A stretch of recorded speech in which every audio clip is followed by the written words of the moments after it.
Bismillahirrahmanirrahim. Assalamualaikum warahmatullahi wabarakatuh.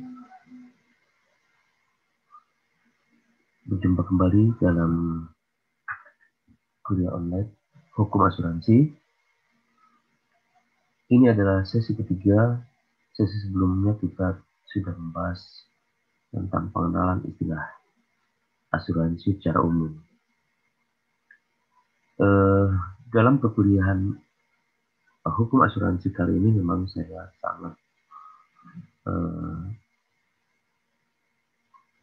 menitik beratkan pada pengertian asuransi sendiri. Karena sebelumnya ternyata setelah dilakukan evaluasi di angkatan mahasiswa angkatan sebelumnya, ternyata sebelum masuk ke ranah hukum asuransi itu sendiri, sebenarnya mutlak kita mengetahui betul tentang asuransi ini, sehingga tidak terjadi perbedaan perspektif tentang definisi dari asuransi itu sendiri. Sehingga di sesi kali ini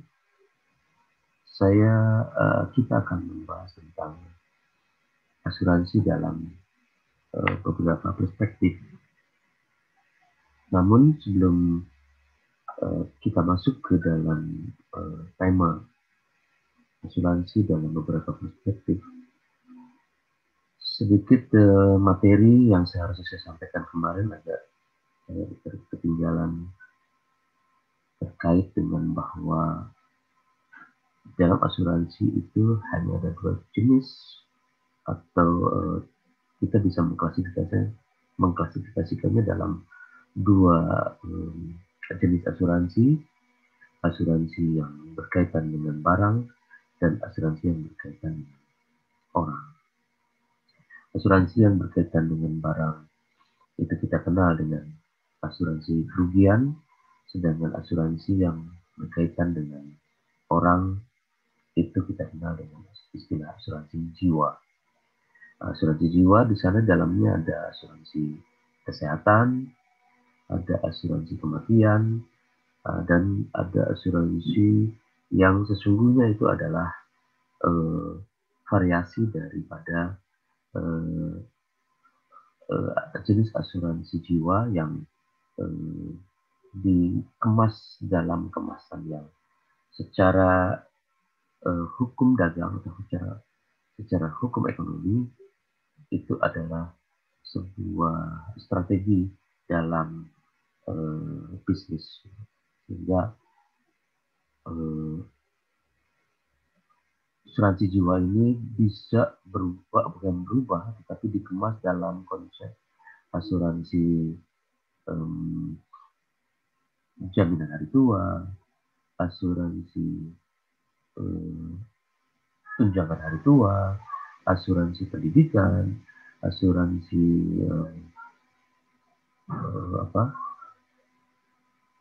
ada yang menamakan juga asuransi bekal belajar, lalu ada yang menamakan juga asuransi wisata, asuransi haji gitu. Sesungguhnya itu berkaitan dengan orang, sehingga kita dapat simpulkan bahwa asuransi yang digunakan sebagai basic produknya adalah asuransi jiwa. Contohnya asuransi pendidikan. Asuransi pendidikan menjamin ketersediaan anggaran atau ketersediaan dana pendidikan dalam kurun waktu tertentu manakala seorang anak atau anak kita mencapai usia tertentu yang di situ dibutuhkan dana yang tidak sedikit di jenjang TK, di jenjang SD, bisa ada pencairan dana pendidikan, di jenjang SMA sampai jenjang perguruan tinggi. Nah, kenapa saya katakan bahwa basic produknya adalah asuransi jiwa, karena itu berkaitan dengan apakah orang tuanya masih hidup sampai dengan anak tersebut melalui semua jenjang pendidikan, ataukah meninggal sebelum itu. Nah, jika meninggal sebelum itu, maka tanggung jawab terhadap ketersediaan dana tersebut itu beralih kepada pihak asuransi. Tapi jika orang tuanya masih hidup selama anaknya masih dalam jenjang pendidikan yang sedang dia tempuh, maka sesungguhnya itu adalah menyisihkan dari simpanan yang dia dia simpan sebagai produk asuransi. Jadi itu adalah kombinasi antara asuransi jiwa di satu sisi dengan sistem menyisihkan tabungan dari nilai jumlah premi tertentu. Jadi adalah kombinasi dari tabungan dan asuransi. Sehingga apabila si orang tuanya yang mengasuransikan pendidikan untuk anaknya itu masih hidup dalam kurun waktu masa pendidikan anaknya, maka yang digunakan adalah dana yang disimpan sebagai saving, sebagai tabungan. Jadi yang kita kenal saat ini kebanyakan oleh masyarakat adalah produk-produk yang sebenarnya sudah dikemas dalam kemasan yang sangat variatif.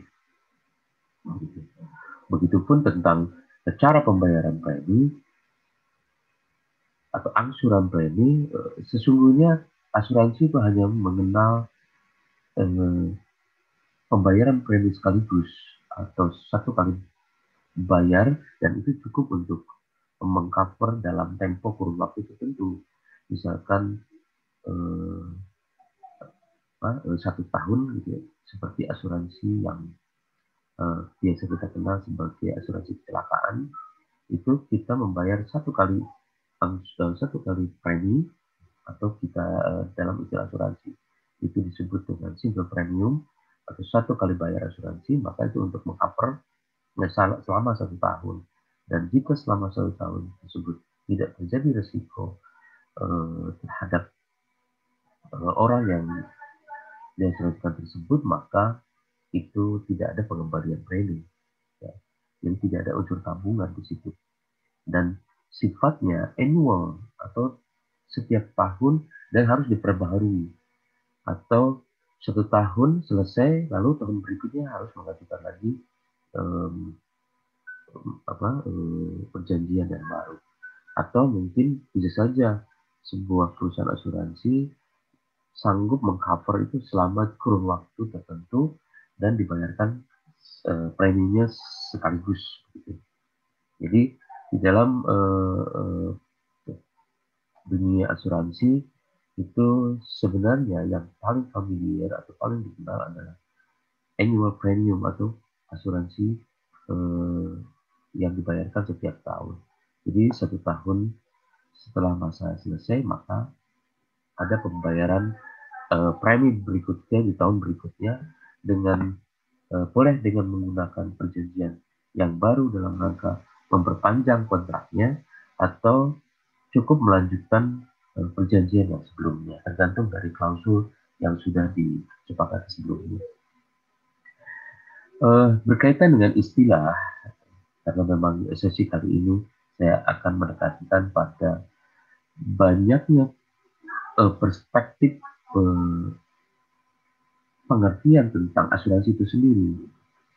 Jadi kadang banyak sekali pro kontra di tengah-tengah masyarakat kita tentang pengertian asuransi ini. Bahwa banyak yang berpikir asuransi itu seperti sebuah bisnis yang sebenarnya itu sebuah pertaruhan gitu. Apakah apakah suatu musibah itu terjadi atau tidak. Jadi justru perspektif pandangannya menekankan pada musibahnya terjadi atau tidak. Jika terjadi berarti asuransi akan menanggung. Jika tidak terjadi, maka asuransi untung. Jadi pola pikir yang sebenarnya terlalu sederhana. Apabila kita melihat ini dalam perspektif bisnis, asuransi itu sesungguhnya adalah sebuah upaya agar suatu risiko yang bisa saja ditanggung oleh seorang pengusaha atau seorang pebisnis yang kemungkinan besar kerugiannya itu berdampak besar terhadap usaha yang sedang digelutinya.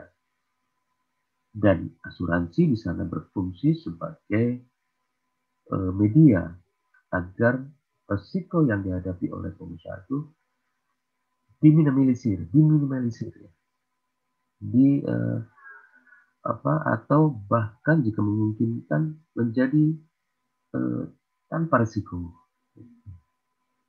Misalkan seorang pengusaha ekspor impor mengasuransikan barang dagangannya, bisa barang impor yang dia sedang tunggu atau barang ekspor yang dia sedang kirimkan.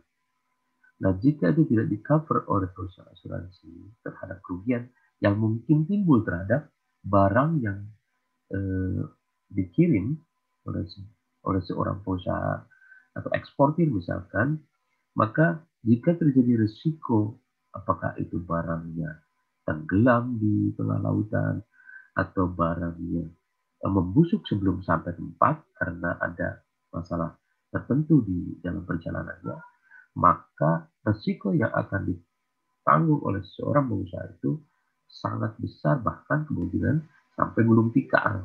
Nah, itu yang akan menyebabkan pengusaha-pengusaha berpikir berkali-kali lipat untuk melakukan usaha-usaha seperti itu. Nah, sementara iklim usaha itu harus tetap ditumbuhkan, itu harus tetap dibangkitkan agar dunia perekonomian berjalan dengan sebaik mungkin, seoptimal mungkin. Sehingga di sana instrumen asuransi adalah instrumen yang sangat mendukung terhadap proses terjadinya ekosistem perdagangan yang ekosistem bisnis yang sehat begitu. Lalu juga dalam usaha simpan pinjam, gitu. Kita tidak berpikir untuk simpan pinjam atau mengajukan kredit akan kebutuhan-kebutuhan yang tidak kebutuhan-kebutuhan konsumtif. Bisa saja atau mungkin kita anggap saja bahwa kebutuhan modal yang kita perlukan adalah modal untuk pinjaman untuk modal yang bersifat produktif.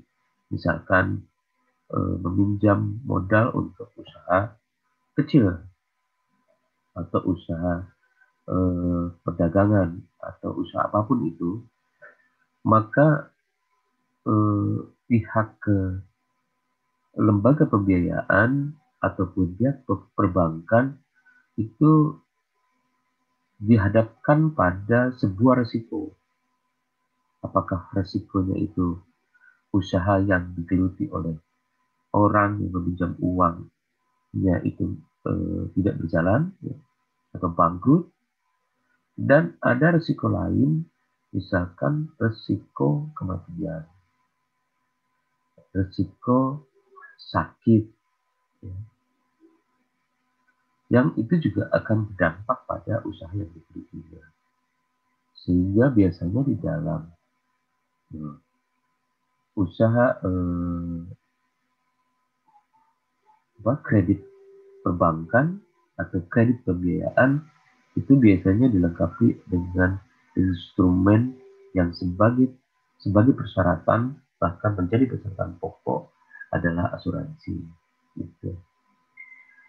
Di dalam dunia otomotif di Indonesia itu sangat sangat dominan sekali jual beli mobil menggunakan skema kredit melalui leasing, dan itu juga dipersyaratkan instrumen pokok untuk agar barangnya atau kendaraannya itu dilengkapi dengan asuransi. Asuransinya bisa asuransi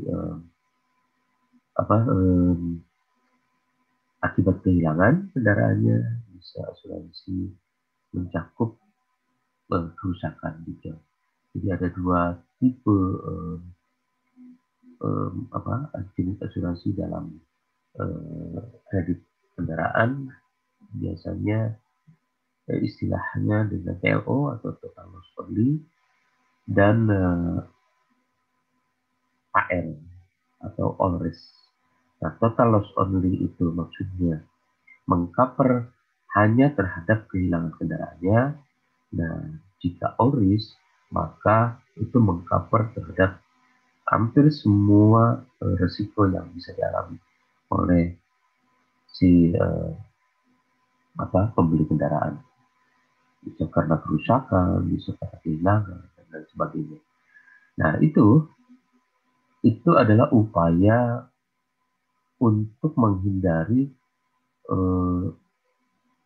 perusahaan-perusahaan pembiayaan atau bahkan perbankan terhindar dari kredit macet akibat dari risiko-risiko yang mungkin timbul atau yang mungkin dihadapi oleh para debiturnya, begitu. Jadi kalau kita melihat asuransi saat ini secara modern sangat variatif, ya, sangat variatif, mengemas produk yang sesungguhnya hanya memiliki dua main produk yang asuransi yang berkaitan dengan barang dan produk asuransi yang berkaitan dengan orang. Namun itu dikemas dalam sebuah kemasan yang sangat variatif dan juga dengan tujuan untuk membuat si calon pembelinya itu merasa membutuhkan produk itu. Jadi daya tarik terhadap produk itu juga bisa sangat tergantung pada kemasan produknya. Lalu letak variatifnya sendiri saat ini bukan hanya saja terhadap kemasan dari produk asuransinya, tetapi juga terhadap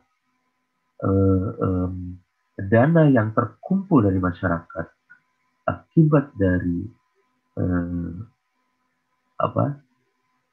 kumpulan premi yang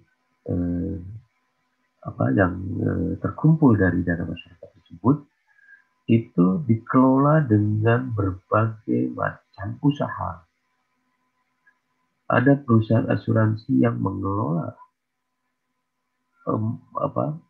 dana masyarakat tersebut dengan bisnis yang lain dan itu dikelola oleh perusahaannya sendiri. Ada perusahaan asuransi yang mengelola keuangan yang terkumpul di perusahaan itu melalui instrumen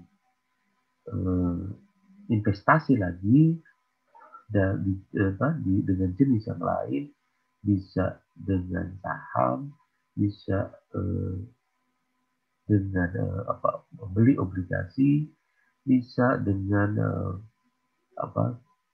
membeli surat utang negara, gitu. Jadi cara mengelola keuangan sendiri sangat beragam, dan saat ini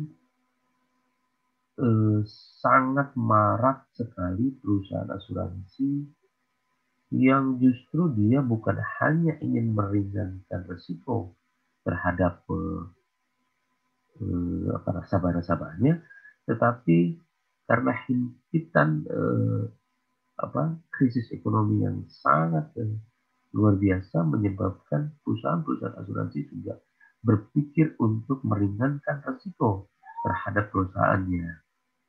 Nah, sehingga dana yang terkumpul itu yang sebelumnya dia kelola dengan usaha sendiri untuk mendapatkan hasil yang lebih baik atau diinvestasikan melalui instrumen-instrumen investasi yang saat ini juga ternyata resikonya sangat tinggi, sehingga sekarang perusahaan asuransi itu marak sekali membuka tabir investasinya kepada nasabahnya.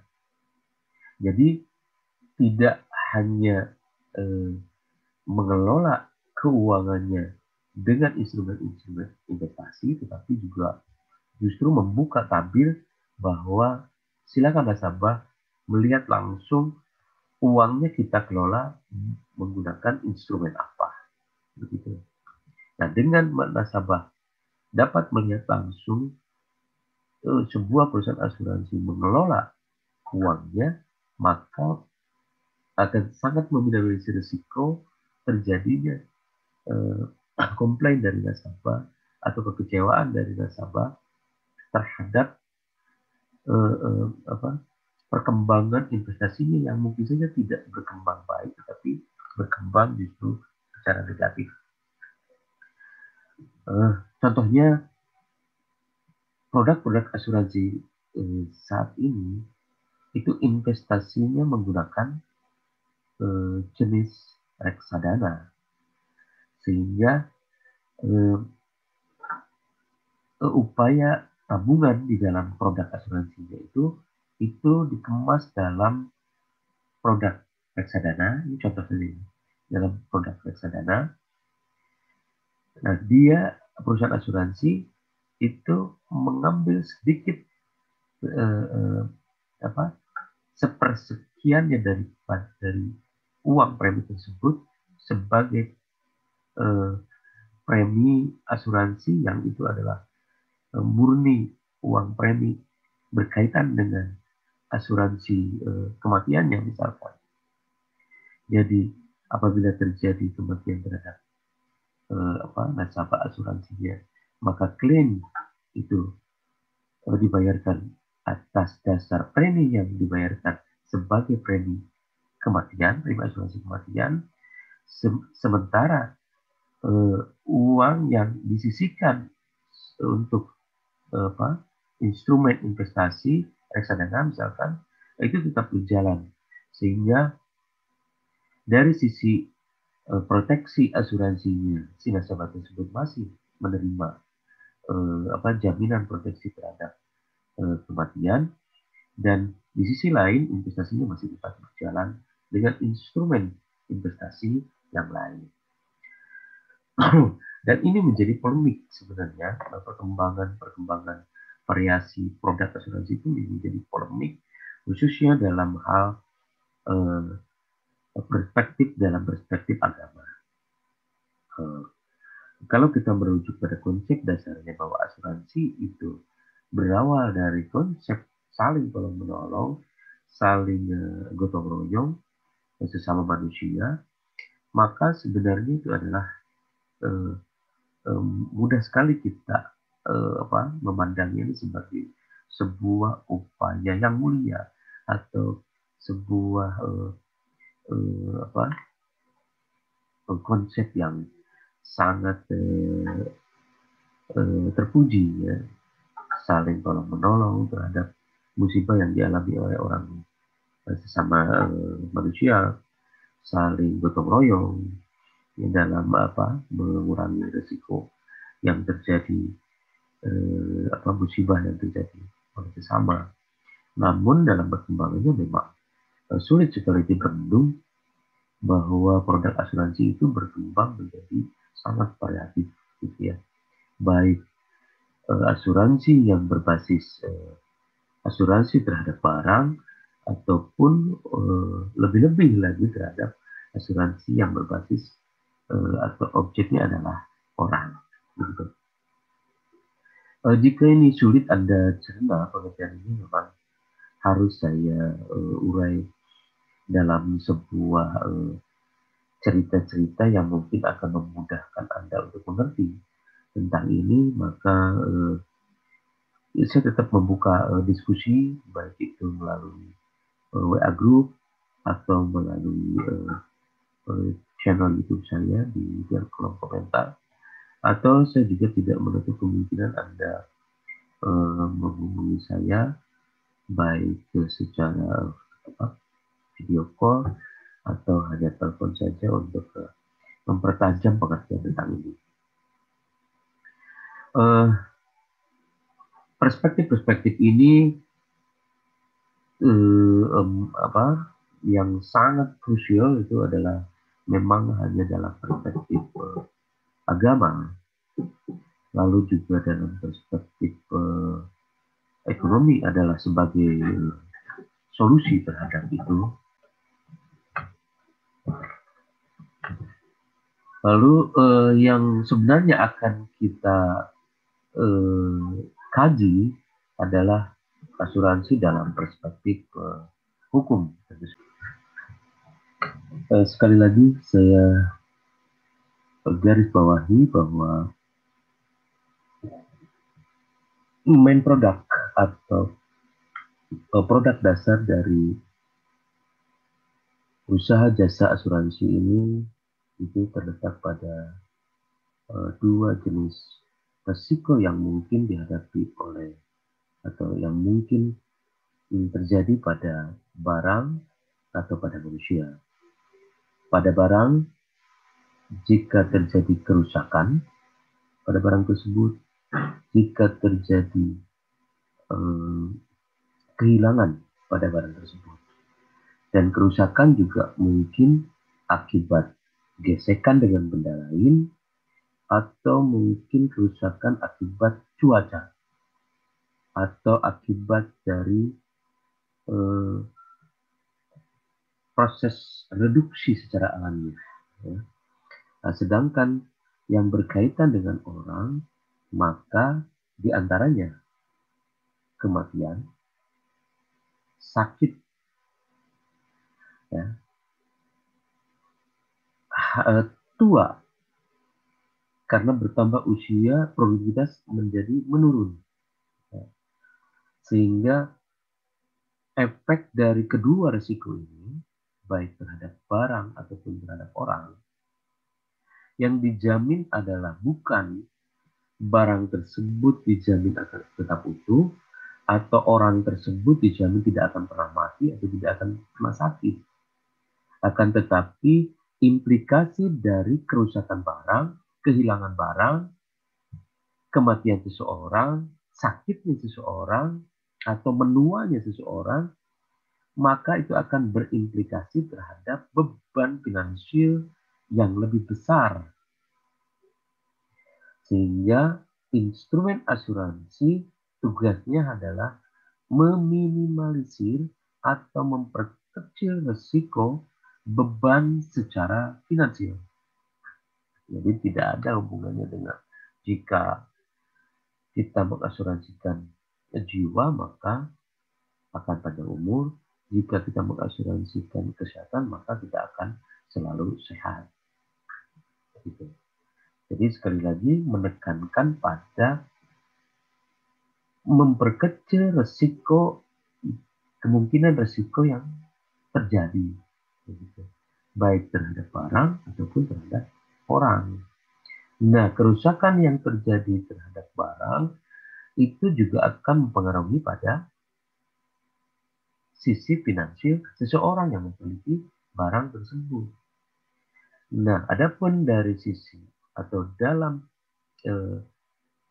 objeknya adalah orang, itu berkaitan dengan kematian, sakit atau menua, maka akibat meninggalnya seseorang itu akan meninggalkan beban finansial bagi yang ditinggalkannya. Nah, itu yang menjadi konsep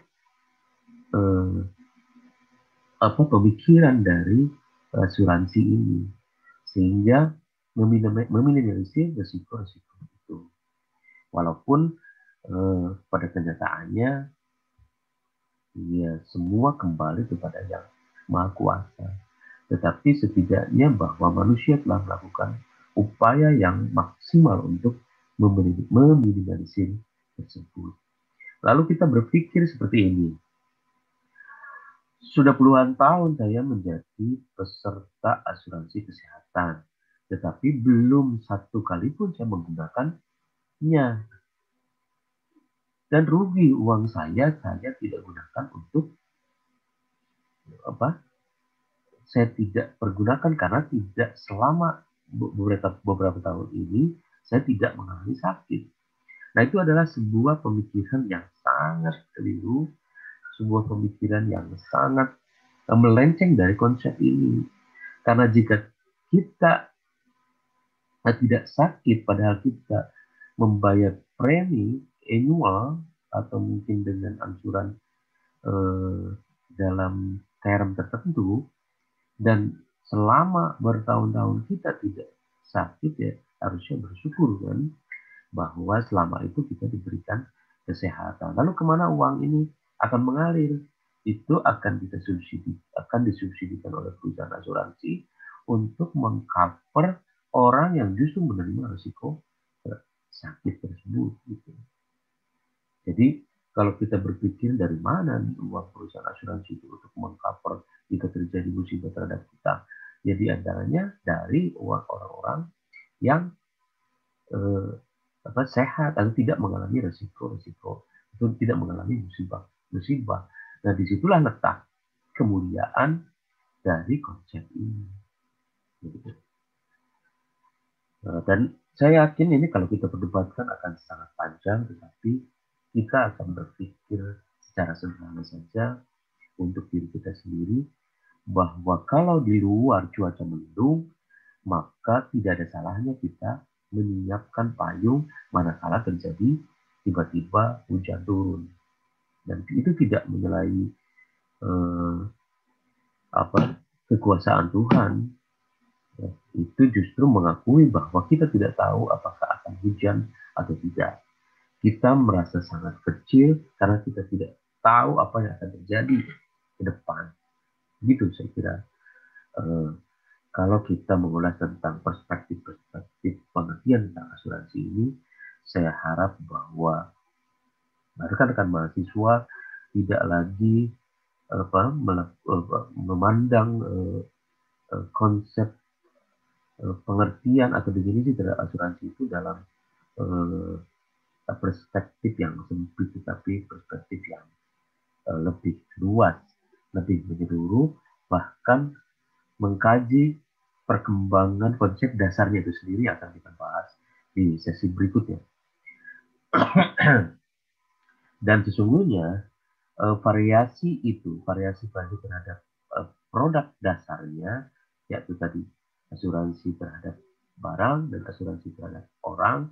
Nah, itu yang sebenarnya menjadi ruhnya, namun dalam perkembangan zaman mengalami variasi-variasi produk yang dikemas dalam berbagai macam kemasan yang bertujuan untuk membuat para pembelinya lebih tertarik untuk membeli produk asuransi, maka biasanya itu yang akan menjadi perdebatan atau permasalahan.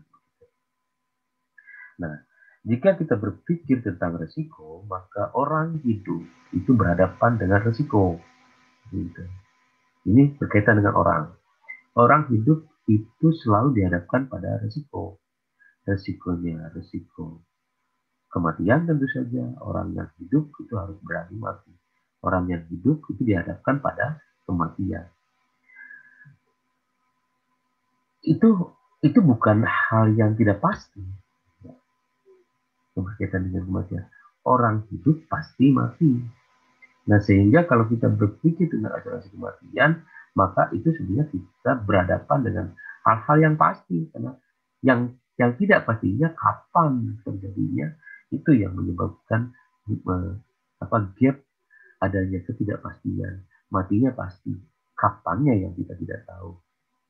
Nah, selama kita hidup, juga kita dihadapkan pada risiko sakit, ya, atau gangguan terhadap kesehatan kita. Nah, apabila terjadi gangguan terhadap kesehatan kita, maka kemungkinan kita tidak akan bisa bekerja secara optimal, bahkan mungkin tidak bisa bekerja sama sekali.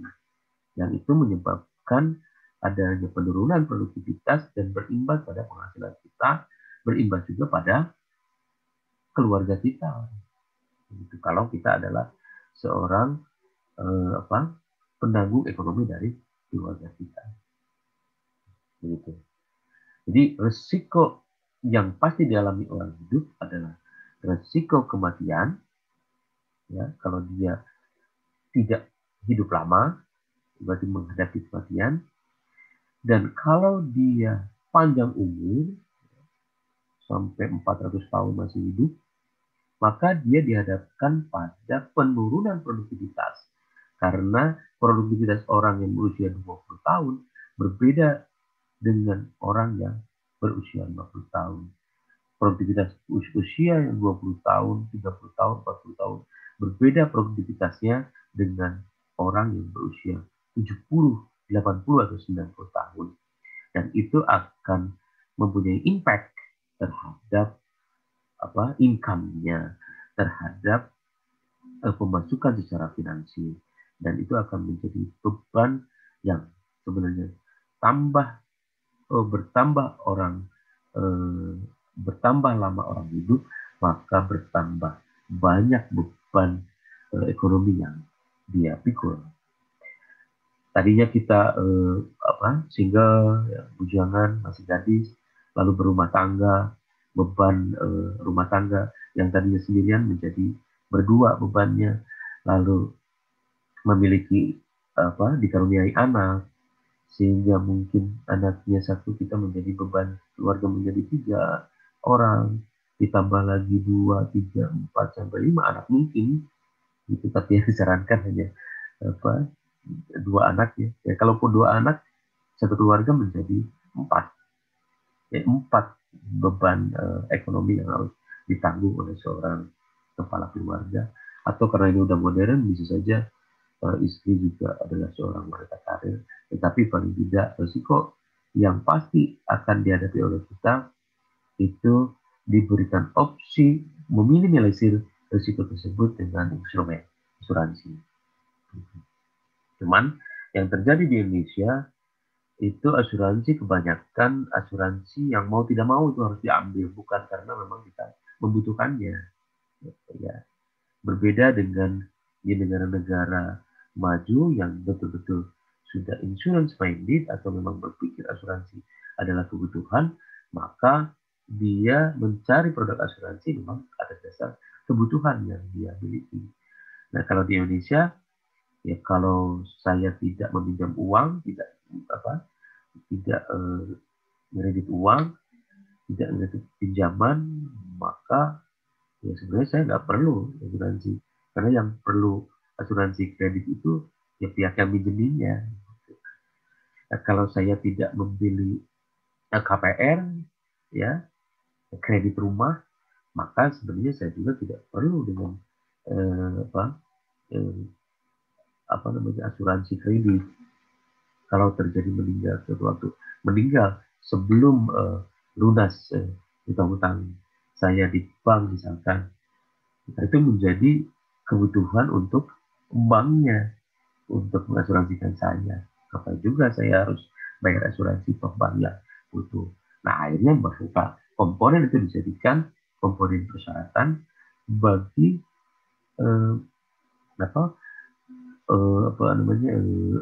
perusahaan pembiayaan dan perbankan untuk meminimalisir risiko yang mungkin dihadapi oleh perusahaan pembiayaan atau perbankan.